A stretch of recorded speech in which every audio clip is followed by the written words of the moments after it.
Hello, आपका अपने इस परिवार ऑनलाइन प्रैक्टिकल वे में हार्दिक स्वागत है। जैसा कि आप लोग स्क्रीन पर देख रहे होंगे कि आज आंसर की आपकी आ चुकी है, आप लोगों ने देख लिया होगा। और साथ ही साथ मैं बता दूं कि आपकी रिवाइज्ड आंसर की भी आई है। बहुत सारे लोगों का जो आंसर की में गड़बड़ी दिखा रहा था वो अब अपना जाकर के एक बार और देख लें, क्योंकि एक बार आंसर की को रिवाइज किया गया है। तो रिवाइज्ड आंसर की भी आई है अभी, क्यों आप लोगों को मतलब उसी में अपडेट कर दिया गया है। बहुत से लोगों का 40 क्वेश्चन गलत दिखा रहा था, तो वे क्वेश्चन को अपडेट किया गया है। तो आज आप एक बार अपना फिर से चेक जरूर कर लें। दूसरी बात, आप आंसर किया गए तो कट ऑफ क्या होगा ये भी जान लें। चलिए बताते हैं आपको। देखिए, एक सर्वे है ये कि इसमें देखिए कहा गया ग्रुप डी में आप कितने नंबर आ रहे हैं। तो इसमें देखिए आपको देख सकते हैं कि 50% लोग ये कह रहे हैं कि मेरा 32% है, मतलब 32% लोग ये कह रहे हैं कि मेरा 50 नंबर से ज़्यादा है। बाकी 44% ऐसे लोग हैं जो कि बोल रहे हैं कि मेरा 40 नंबर से ज़्यादा है। 5% ये अगर इन दोनों को मिला दें तो करीब 50% तो ऐसे हैं जिनका 50 नंबर से भी मार्क्स कम है। तो ये आप देख सकते हैं कि इतना ज़्यादा डिफरेंस इसमें दिखा रहा है। तो इससे ये स्पष्ट होता है कि मेरिट जो है वो ज़्यादा नहीं जाने वाली है आपकी, ठीक है। क्योंकि इतने बच्चे जो है जब इतना कम नंबर पा रहे हैं, बाकी आप देखें अगर तो 60 से ज़्यादा कितने लोग हैं, केवल 13, 5, 18% लोग बोल रहे हैं कि मेरा 60 से ज़्यादा है। इसमें से भी वो बहुत सारे बच्चे ऐसे होंगे जो एनटीपीसी में सेलेक्ट होंगे, जितने का लेखपाल हुआ होगा। कितना तो ऐसे होंगे जिनका यहाँ पर यूपीएसआई में सेलेक्ट होंगे, लेकिन अभी आंसर की नहीं है, मतलब वो नहीं आया, इसका एक तरह से ज्वाइनिंग लेटर नहीं आया, मेडिकल नहीं हुआ है। बहुत सारे चीज़ ऐसे हैं। तो तब तक ये सब क्लियर हो जाएगा, इसलिए जो है आप वेट करिए, आपका जो है मतलब मेरिट कम ही जाने वाला है। जैसा कि आप लोग देख रहे होंगे स्क्रीन पर, ये एक और आपके पास सर्वे मैंने डाल दिया है। एक सर्वे में ये है कि देखिए, मैंने इसमें पूछा था कि आपका रॉ मार्क्स कितना आ रहा है। तो देखिए यहाँ पर सभी लोगों ने अपना अपना दिया। इसमें करीब 22,000 लोगों ने हिस्सा लिया। 22,000 छात्रों में से देखिए 50% लोगों का ये मानना है कि उनका नंबर 40 से 50 के बीच में आ रहा है। यानी ये लोग तो ऑलरेडी जो है देख सकते हैं कितनी बड़ी जनसंख्या है। उसके बाद देखा जाए तो 31%, बाकी जो बची हुई मान के चलिए 31%, यानी अब इसके बाद केवल 19% और बच्चे बच जाएंगे। 31% लोगों का मानना यह है कि मेरा आंसर मतलब जो है रॉ मार्क्स मेरा 50 से 60 के बीच में आ रहा है। बाकी 13% लोग ये बोल रहे हैं कि मेरा रॉ मार्क्स 60 से 70 के बीच में आ रहा है। और बाकी 5% लोग ही ऐसे हैं जो कि बोल रहे हैं कि मेरा 70 से 80 के बीच में आ रहा है, जबकि ऐसा बहुत कम है। ये तो मतलब समझ लीजिए कि एकदम ना के बराबर है। बाकी ये तो तीनों हैं, वो कंडीशन काम आएगी आपके लिए। चलिए हम आपको उसके बाद बताते हैं। उसके साथ ही साथ चलिए मैं आपको बता देता हूँ, एक और मैं सर्वे आपको दिखा देता हूँ। फिर देखिए, अब आपको मैं ये बता देता हूँ कि परसेंटाइल स्कोर मेथड जो होता है वो क्या है। देखिए, सबसे पहले तो आप जानिए कि इस बार जो है आपका नॉर्मलाइजेशन जो होने वाला है वो जेड स्कोर मेथड जो पहले हुआ करता था ये अब नहीं चलेगा। अब आपका जो मेथड होगा परसेंटाइल मेथड होगा, जो कि आपके स्क्रीन पर दिख रहा है। इसको निकालते कैसे ये समझिएगा। इसका फार्मूला में क्या क्या है ये देखिए। Number of candidate appear in the shift with the raw marks and less than equal candidate. मतलब ये कि आपका जो कैंडिडेट, मतलब जो बच्चे आपके शिफ्ट में बैठे हैं, ऐसा नहीं कि पूरे एग्जाम में आपके शिफ्ट, देखिए क्या लिखा है, शिफ्ट विथ, यानी शिफ्ट के आपके शिफ्ट में जितने बच्चे बैठे हैं उनका रॉ मार्क्स क्या आया है अलग अलग। फिर उसके बाद लिखा है total candidate of appear in the shift. मतलब यहाँ पर आपको पूरे एग्जाम से कोई लेना देना नहीं है, आपको आप अलग अलग फेज से भी कोई लेना देना नहीं है। आपको सिर्फ मतलब है अपने शिफ्ट से। अपने शिफ्ट का मतलब समझिएगा, थोड़ा सा मैं एग्जांपल के रूप में आपको समझा दे रहा हूँ कि मान लीजिए आपका कोई पेपर, मान लीजिए कोई स्टूडेंट था जिनका पेपर 12 को, एक स्टूडेंट 13, एक 14 को। 12 में भी 3 शिफ्ट है। फिर अगर आप देखें तो 13 तारीख में भी 3 शिफ्ट और 14 तारीख में भी 3 शिफ्ट हुआ। तो मान लेते हैं कोई स्टूडेंट मान लीजिए है ए, मान लेते हैं, या बी मान लेते हैं।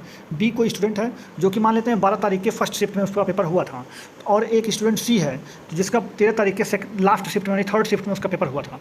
तो अब उसको ना इससे मतलब है ना इससे मतलब है, तो इस बच्चे को सिर्फ इसी वाले शिफ्ट से मतलब होगा।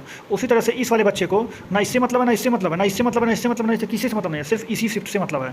अब इस शिफ्ट से भी मतलब कैसे ये भी समझ लीजिए। देखिए, सबसे पहले मान लीजिए आपका जो भी शिफ्ट रहा होगा उसमें मान लेते हैं हमने 5 बच्चे पेपर देने बैठे।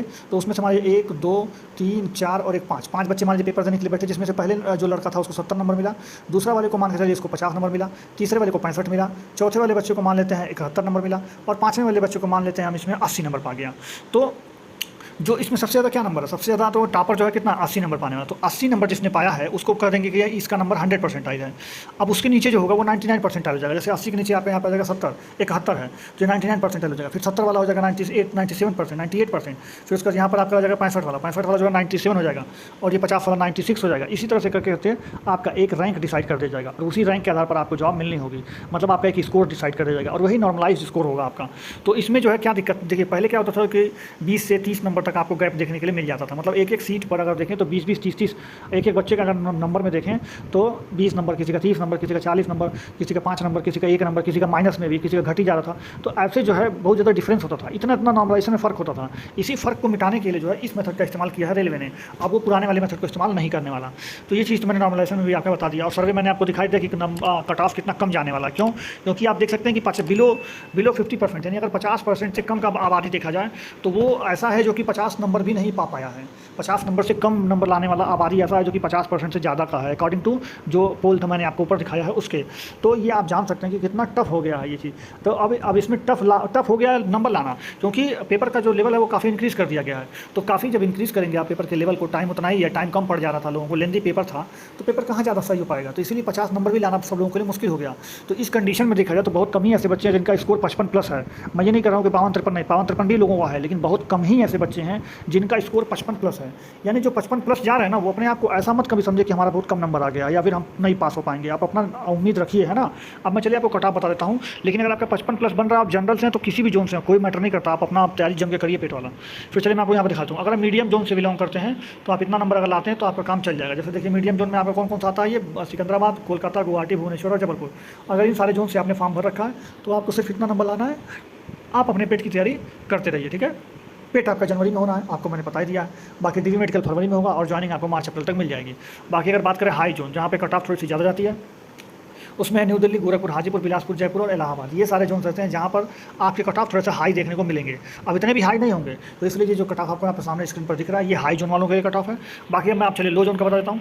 अगर आपके इतने नंबर बन रहे हैं, अगर इन सब जोन से आपने फॉर्म डाल रखा है, कौन कौन से हैं, तो कोलकाता में है, वो भी साउथ ईस्टर्न रेलवे वाला Kolkata, central railway Mumbai, southern railway Chennai और हुबली का, और वेस्टर्न रेलवे मुंबई का। अगर इतना ये है, इन सारे जोन से फॉर्म डाल रखें तो आप लो जोन वाले में आते हैं। और आपका अगर इतना नंबर बन रहा है तो आप अपना जाकर के तैयारी करना है, शुरुआत कर दीजिए। आप पेट की तैयारी में लग जाइए, आपका हो जाएगा। और ये है कि थोड़ा 19-20 हो सकता है, लेकिन ये है कि आप अपना तैयारी करिए। ऐसा नहीं कि तैयारी छोड़ दीजिए अपना, फिर बाद में पता चले हो जाए तो फिर दिक्कत हो जाए।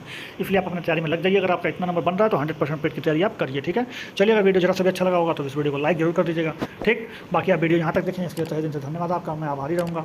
साथ ही साथ आप इस चैनल को सब्सक्राइब कर दीजिएगा और बेल आइकन को जरूर दबा दीजिएगा। उम्मीद है आप अच्छे से होंगे और आप अच्छे रहिए, ऐसी आशा करते हैं हम। चलिए मिलते हैं अगली वीडियो में, तब तक के लिए जय हिंद, जय भारत, धन्यवाद।